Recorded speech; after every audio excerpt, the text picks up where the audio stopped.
Bonjour et bienvenue dans l'entre d'une autrice, d'une rêveuse et d'une lectrice.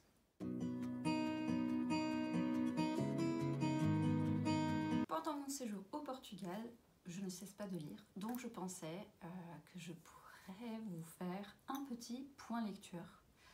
Donc aujourd'hui nous sommes le 24 mars et je vous raconte ce que j'ai lu jusqu'à présent et ce que je suis en train de lire en ce moment. Dans l'avion, j'ai lu Mystery at Lockley Grange de Claire Chase, qui est un cozy mystery,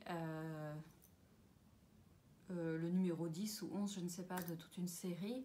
Basiquement, c'est un cozy mystery qui se concentre sur Eve Mallow, une femme de la cinquantaine, je crois, qui, après un divorce, débarque de Londres dans le county de Sussex et y habite un joli petit cottage qui est absolument pittoresque. Voilà. Son job, c'est, elle est journaliste et écrit surtout des articles sur des personnes connues qui sont récemment décédées, un peu une sorte de mini-biographie pour en article de journal ou de magazine. Voilà. Et donc, elle utilise son job pour trouver une excuse pour pour poser des questions et du coup résoudre les crimes qui se passent autour d'elle. Et franchement, c'est un petit village, mais il y a beaucoup de gens qui meurent. Ensuite, j'ai lu House of Hollow de Crystal Sutherland, qui est une sorte de fantasy contemporaine avec un peu d'horreur, même si je n'ai pas trouvé que c'était vraiment horrifique à ce point. Hein. Moi, non, je suis un peu une petite nature avec ce genre de choses et du coup, franchement, je trouvais que ça allait. Basiquement, House of Hollow, c'est l'histoire de trois sœurs qui, 7 ans auparavant, quelque chose comme ça, ont disparu dans les rues d'Édimbourg, dans une rue d'Édimbourg, et sont réapparues un mois après. Sans aucun souvenir de ce qui leur est arrivé, et peu à peu leurs cheveux aussi sont devenus blond blanc avec des yeux super noirs alors qu'elles avaient les yeux bleus et les cheveux bruns. Et basiquement, voilà, c'est 7 ans après et l'une des sœurs disparaît. Et du coup, c'est un peu une sorte de fantaisie, même si c'est pas vraiment axé sur la magie, sur le côté mystique. Mais il y a beaucoup de secrets de famille, il y a un côté gothique super agréable et très bien fait pour l'époque contemporaine en fait. J'ai beaucoup apprécié ce livre, sa justesse dans les sentiments et les descriptions et tout ça. Et franchement, je m'attendais à pas grand chose parce que j'avais pas lu le résumé. Je l'avais juste acheté parce que ça faisait plusieurs années que je le voyais passer et je me suis dit allez, je me lance. Et ce n'était pas une erreur, c'était vraiment une très bonne lecture. Et je suis en train de lire en ce moment même Miss Percy's Pocket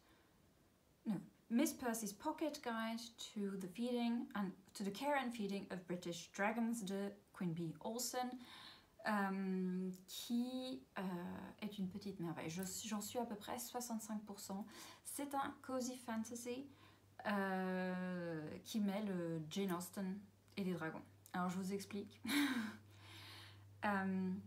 C'est l'histoire de Mildred Percy qui a la quarantaine et qui du coup pour les standards de l'époque c'est une vieille fille parce qu'elle ne s'est pas mariée et elle habite chez sa sœur qui elle est mariée et qui a des enfants et du coup elle s'occupe de ses enfants et vit dans un genre de petit cagibi dans le coin le plus éloigné de la maison, enfin bref.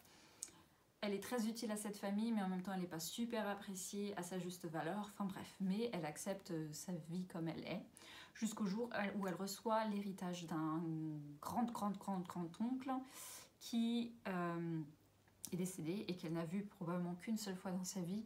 Et il s'agit d'un coffre avec plein de choses un peu naturalistes, genre cabinet de curiosité un peu, avec plein de notes de ce grand-oncle et un gros caillou. Et il s'avère que ce caillou c'est l'œuf d'un dragon. Et ça va faire pour elle parce que ça va changer sa vie. Parce que elle va sortir de son train-train. Mais tout ça avec une lenteur typique de la vie de l'époque, qui peut, je peux le concevoir, être un peu trop lent pour beaucoup de lecteuristes, mais moi j'apprécie beaucoup cette lecture parce que j'apprécie beaucoup les personnages principaux. Et alors que peut-être que si je n'avais pas tant aimé les personnages, peut-être que moi aussi j'aurais trouvé ça longuet, mais bon, comme j'ai une petite passion pour tout ce qui est Jane Austen et en plus le côté fantasy qui s'ajoute là avec une petite touche naturaliste, donc du coup pas trop fantasy que ça, puisque c'est l'idée qu'il y avait des dragons il y a très longtemps en Angleterre et ils ont disparu ou peut-être pas, et du coup en fait c'est plus vraiment de la fantaisie si on le voit de cet angle-là, et je trouve ça vraiment très bien fait. En plus, il y a cet humour anglais dans la plume, dans les réflexions du personnage principal. Je trouve ça absolument délicieux à lire et je vous le conseille. D'ailleurs, il s'agit du premier d'une trilogie. Il me semble que le premier livre a déjà été traduit en français, mais pas les autres encore. Donc, je sais pas, je vous mettrai ici l'image de la version en français, si ça vous intéresse. Et c'est tout pour aujourd'hui. Je vous retrouve la prochaine fois. Voilà. Coucou, nous sommes le 3 avril et que s'est-il passé jusqu'à entre-temps? J'ai coupé les cheveux, c'est vachement plus léger. J'ai terminé le livre de Miss Percy, le premier, et j'ai beaucoup aimé. J'adore l'humour anglais qu'il y a dans ce texte. Les personnages sont très touchants et très drôles. Et j'aime beaucoup cette femme qui sort du rôle qu'on lui a donné dans la société à son époque. Et je trouve ça très fort et mignon, et du coup je recommande cette lecture si vous voulez passer un bon moment, si vous aimez la cozy fantasy et si vous aimez les intrigues qui sont peut-être un peu plus lentes, sans gros moments d'action, même si vers la fin il y a de l'action, je vous le dis tout de suite. Et en plus, si vous aimez les petits dragons qui se posent sur vos épaules, c'est à craquer. Avant de passer à la prochaine lecture, je m'excuse pour la luminosité de cette vidéo. Il est ici bientôt 19h, donc le soleil se couche, même si on ne peut pas proprement parler de soleil, puisqu'il n'a pas fait beau aujourd'hui et qu'il pleut en ce moment. Tout est vraiment grisouille. Mais ça ne veut pas dire que je n'étais pas occupée absolument toute la journée, pas à lire, à faire d'autres choses, mais voilà, parenthèse terminée. Ensuite j'ai lu Regrettably I Am About to Cause Trouble de Amy McNee, et il s'agit, j'ai envie de dire, d'un roman historique avec un petit soupçon de magie, même si on n'est pas à 100% sûr qu'il s'agisse vraiment de la magie ou juste de superstition folklore de l'époque. Bref, il s'agit de l'histoire de Maud, qui s'appelle Magdalene, mais elle préfère Maud, qui est la fille d'un lord anglais dans la période d'Henri VIII, quand il était encore marié à Anne Boleyn. Maud est née avec une marque sur le corps. Celle-ci commence, je crois, entre ses jambes et remonte le long jusqu'à son ventre. Donc elle est énorme. Et à l'époque superstitieuse, on pensait qu'éventuellement c'était signe que c'était une sorcière. Et le roman commence avec elle qui se prépare pour son mariage. Et il y a sa mère et la servante de sa mère, la domestique de sa mère, qui essaye de lui mettre des sortes de crèmes pour cacher cette tache, pour qu'elle puisse épouser cet autre lord et qui consume ce mariage pour assurer ce mariage et que voilà, qu'il ne soit pas capable de divorcer ou de la répudier ou de, je ne sais, oui, annuler le mariage. Voilà. Le problème, c'est que la nuit de noces passée, la crème qui était dans l'entrejambe de Maud passe sur son époux. Et lui le remarque le matin parce que la nuit il était complètement bourré, hein, donc il n'a rien vu venir. Et là il se dit mais c'est quoi ça? Et du coup elle dit bon, je suis mariée, il a couché avec moi, donc je suis sûre. Et je vais lui expliquer, je vais lui montrer. Et elle fait passer cette marque comme un signe de fertilité. Voilà, elle est bénie par les dieux, donc voilà. Ce qui ne serait pas trop abracadabrant puisque sa mère a eu vraiment une flopée de gosses, donc on se dit que c'est génétiquement parlant, c'est dans la famille. Bref, lui il pète un câble, il prend les draps souillés de la nuit de noces et les jette dans le feu pour qu'il n'y ait pas de preuves, et répudie sa femme. Et donc toute la famille de Maud essaye de trouver une solution, machin et tout. Les solutions ne conviennent pas à Maud, qui s'enfuit et va se réfugier dans une petite maison où habitent 2 sorcières. Et voilà. Donc ça c'est la prémisse. Et je dois avouer que franchement, le personnage de Maud au départ est absolument, enfin pas exécrable, mais franchement le côté, mon rêve c'est d'être une femme et d'avoir, enfin une épouse du coup parce qu'elle est déjà femme, une épouse et d'avoir plein de gosses, surtout des fils bien sûr.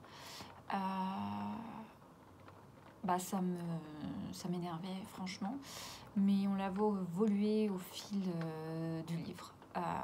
On voit ses préjugés s'effacer, s'évaporer, changer. On la voit se rendre compte de la vérité de certaines choses qui, pour elle, c'était en fait du sable dans les yeux, en fait, des illusions qu'on raconte aux jeunes femmes, voilà.